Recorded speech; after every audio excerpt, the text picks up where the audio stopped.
Brain Tracy دنیا کے 5 بڑے موٹیویشنل سپیکرز میں شمار ہوتے ہیں۔ کینیڈین امریکن ہیں، ہزاروں موٹیویشنل لیکچرز دے چکے ہیں، 80 سال کی عمر تک 80 بیسٹ سیلرز کتابیں لکھیں اور لاکھوں لوگوں کے ذہن کے دریچے کھول دیے۔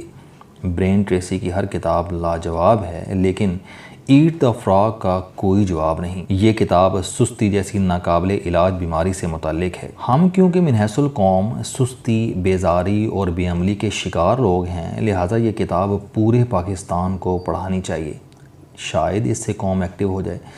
برین ٹریسی نے اس کتاب میں ایک واقعہ لکھا۔ انہوں نے اپنی کسی کلاس میں پوچھا کہ فرض کریں کہ آپ کی دن کی مصروفیات میں ایک مینڈک کھانا بھی شامل ہو اور آپ یہ مینڈک کس وقت کھائیں گے؟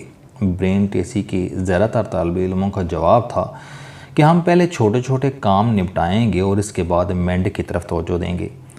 برین ٹریسی نے یہ سن کر کہکا لگایا اور جواب دیا، اگر میں آپ کی جگہ ہوں تو میں صبح سب سے پہلے مینڈک کھاؤں گا۔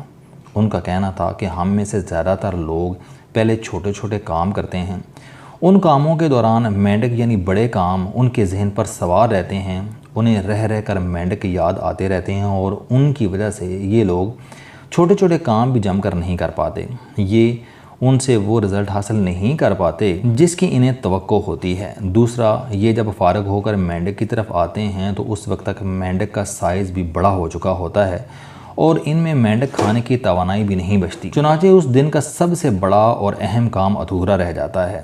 اگلے دن فہرست میں ایک نیا مینڈک آ جاتا ہے، لہٰذا اب انہیں 2 مینڈک کھانا پڑتے ہیں۔ اس دن بھی درجنوں چھوٹے چھوٹے کام موجود ہوتے ہیں اور ان کی وجہ سے دونوں مینڈک رہ جاتے ہیں اور یوں انسان اہم ترین کام مس کر دیتا ہے۔ برین ٹریسی کا کہنا تھا کہ میں روز صبح اٹھ کے سب سے پہلے مینڈک کھاتا ہوں، یعنی اہم اور مشکل ترین کام سب سے پہلے کرتا ہوں اور اس کے بعد باقی تمام کام میرے لیے معمولی ہو جاتے ہیں اور میں انہیں چٹکی بجا کر نبیڑ دیتا ہوں۔ برین ٹریسی کی اس فارمولے نے ہزاروں لوگوں کی زندگیاں بدل کر رکھ دیں۔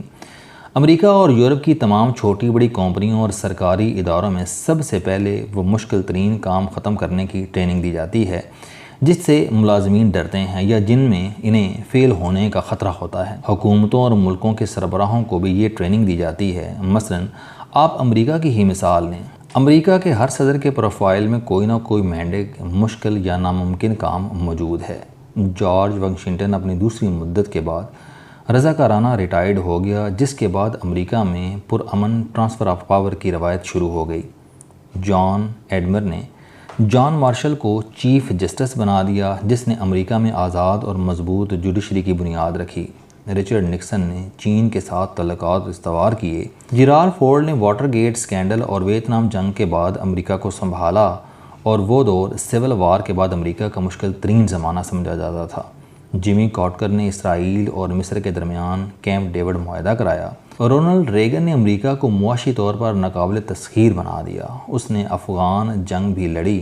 جارج بش سینئر نے عراق کی فوج کو کویت سے نکالا۔ بل گیٹ نے بجٹ کی اضافی رقم خرچ کر کے امریکی تاریخ کی سب سے بڑی معاشی گروتھ دی۔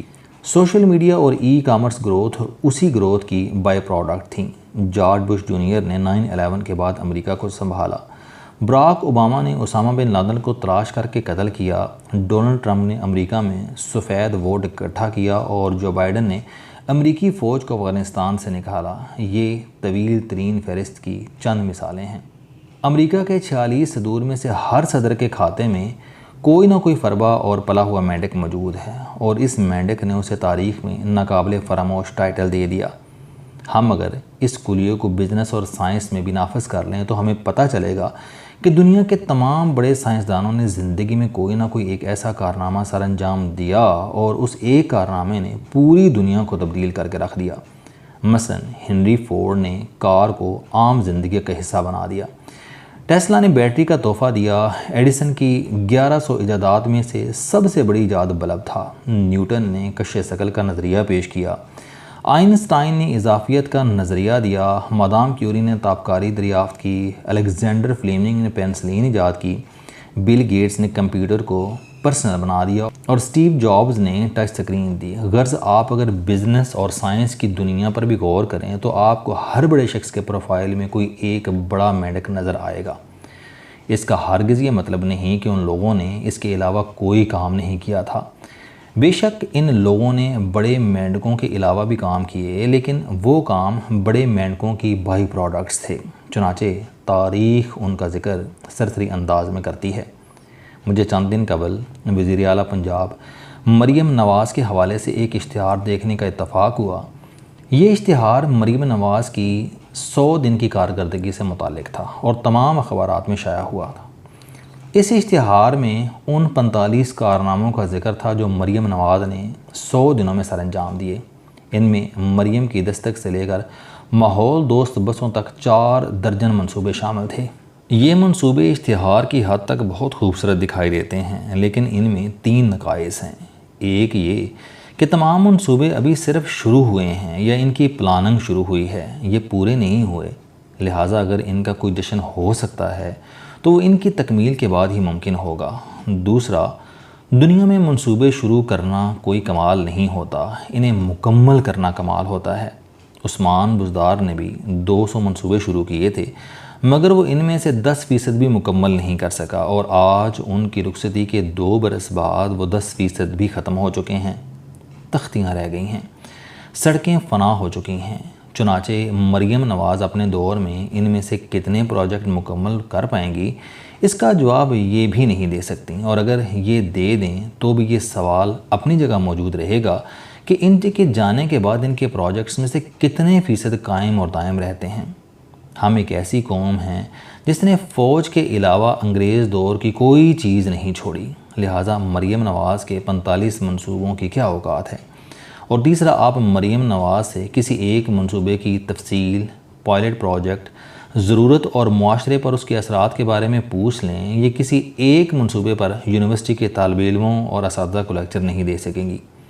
مجھے یقین ہے کہ یہ تمام منصوبے بھی ان بیوروکریٹس نے بنائے ہوں گے جن کی وجہ سے یہ ملک منصوبوں کا قبرستان بن چکا ہے اور جن کی محنت سے یہ ملک اس سطح پر آ گیا ہے۔ یہ وہ لوگ ہیں جو عثمان بزدار کو بھی تاریخی وزیر اعلیٰ کہتے تھے اور چودھری پرویز الہی کو بھی، لیکن آپ آج ان سے ان کے بارے میں بھی پوچھ لیں، یہ کانوں کو ہاتھ لگائیں گے۔ لہٰذا میری مریم نواز صاحبہ سے درخواست ہے کہ آپ خدا کے لیے کوئی نیا پروجیکٹ شروع نہ کریں، آپ صرف 2 کام کر لیں۔ ایک، صوبے کے تمام ادھورے منصوبے مکمل کر دیں۔ آپ ماضی کے تمام پروجیکٹس اٹھائیں اور انہیں 1 سال کے اندر مکمل کر دیں، اس سے پورا صوبہ تبدیل ہو جائے گا۔ دوسرا، آپ صوبے کا کوئی ایک بڑا مینڈک اٹھا لیں اور 5 سال، اللہ کرے کہ آپ کو یہ مدت مل جائے، اپنی ساری توجہ صرف اور صرف اس مینڈک پر لگا دیں۔ مثلا پنجاب میں ٹریفک کے حالات بہت خراب ہیں، آدھی سے زیادہ گاڑیاں ڈرائیونگ لائسنس کے بغیر چلائی جاتی ہیں۔ ہیلمٹ کے خلاف ورزی ہمارا قومی فرض ہے، گاڑیوں کی مینٹیننس سرے سے ہوتی نہیں، 30 سال پرانی گاڑیاں چل رہی ہیں اور ٹریفک رولز کی خلاف ورزی کو ہم جرم نہیں سمجھتے۔ اگر وزیر اعلیٰ 5 سال میں صرف یہ مسئلہ حل کر جائیں تو یقین کریں پورا صوبہ بدل جائے گا۔